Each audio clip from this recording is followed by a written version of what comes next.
I started my first job as a delivery driver for Pizza Hut earlier this year. I'm just 16, so it's a part-time gig that I work a couple of days a week after school.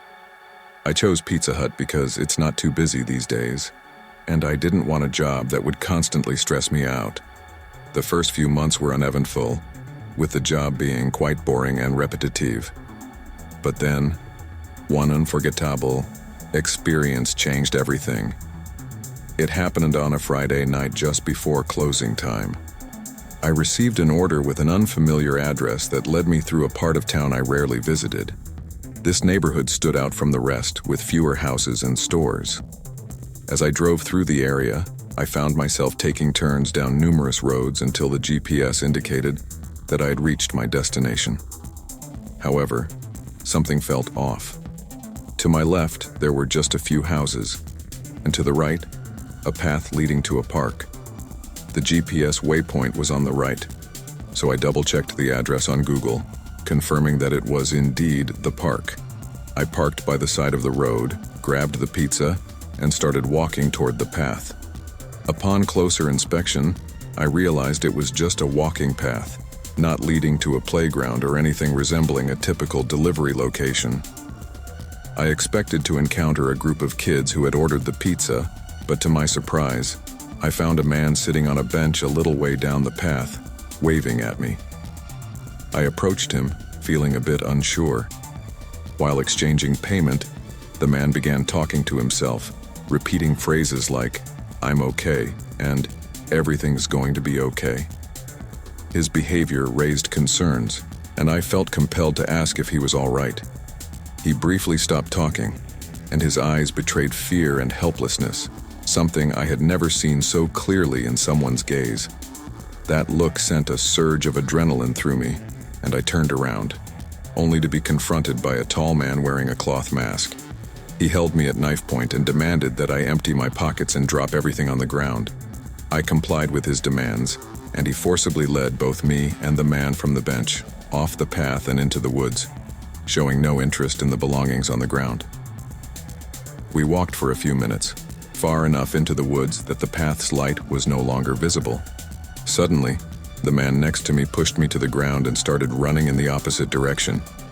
The man in the mask surprisingly left me alone and chased after the other victim.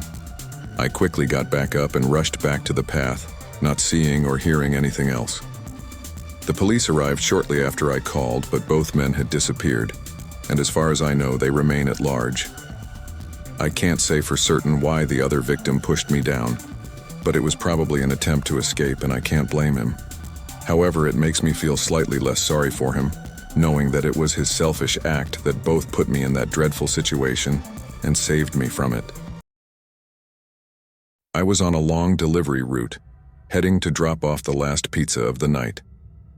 It was around 2 a.m. in my small town, and I worked for a local pizza shop.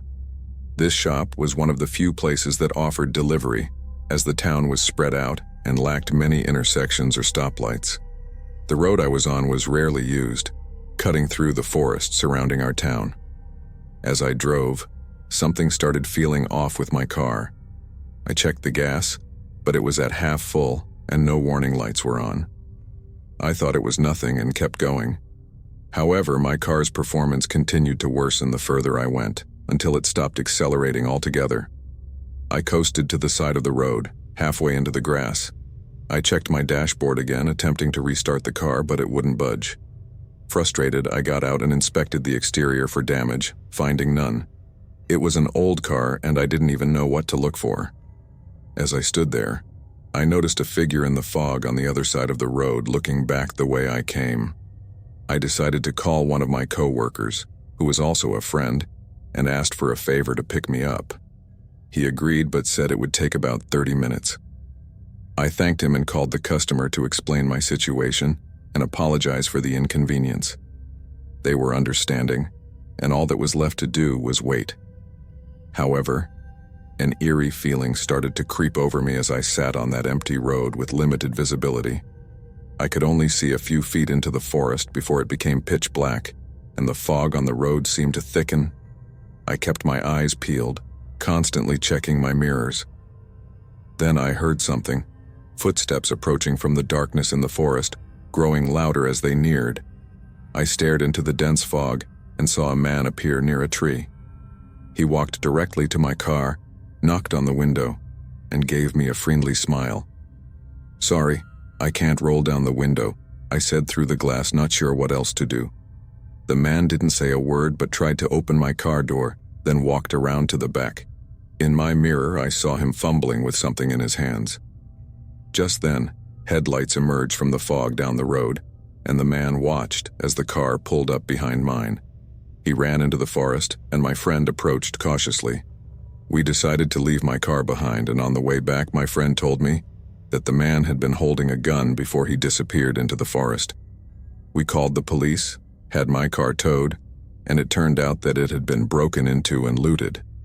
The gas gauge was faulty, indicating a half tank when it was empty, but the strange man's intentions remained a mystery.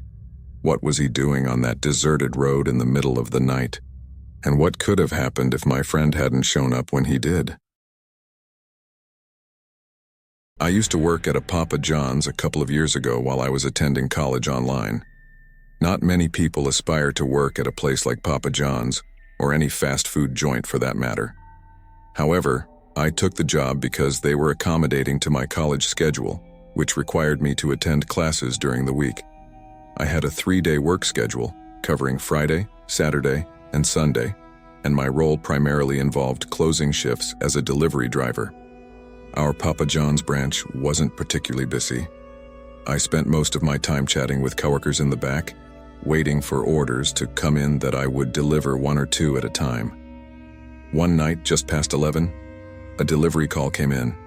My coworker took the order and promptly prepared it for the oven. Before I knew it, I was heading out to deliver the order. The delivery location was a typical suburban neighborhood, about a 10-minute drive away. When I arrived, I walked up to the front door, intending to ring the doorbell. However, I noticed a handwritten note taped to the door, instructing me not to knock or use the doorbell. I called the number on the order, but the call was denied after a brief ring. While listening carefully, I heard a muffled ringtone from inside the house. Then, out of nowhere, chaotic footsteps thundered down the stairs, shaking the entire house. I waited at the door, a bit startled by the sudden noise. A few seconds passed without the door opening, and I grew increasingly uneasy, suspecting that something was amiss. As I glanced at the other houses in the neighborhood, I noticed that most of them were in darkness, with only a handful of lights visible on the entire street. The door suddenly swung open, and I tried to explain that I had their pizza from Papa John's. The man who opened the door seemed blank and took the pizza from me. But immediately after, a loud thump echoed from inside the dark house. I strained to see inside, but it was too dark to make out any details. The door was slammed shut in my face, and I heard it being locked. The man inside hurriedly ran down the hallway, leaving me in silence. I waited for a minute but decided to return to my car. I parked in a nearby store's parking lot and called the police to request a wellness check on the house. The police later informed me that they found nothing suspicious during the check, and they mentioned that only the man lived in the house. The strange incident left me with many unanswered questions and a lingering feeling of unease.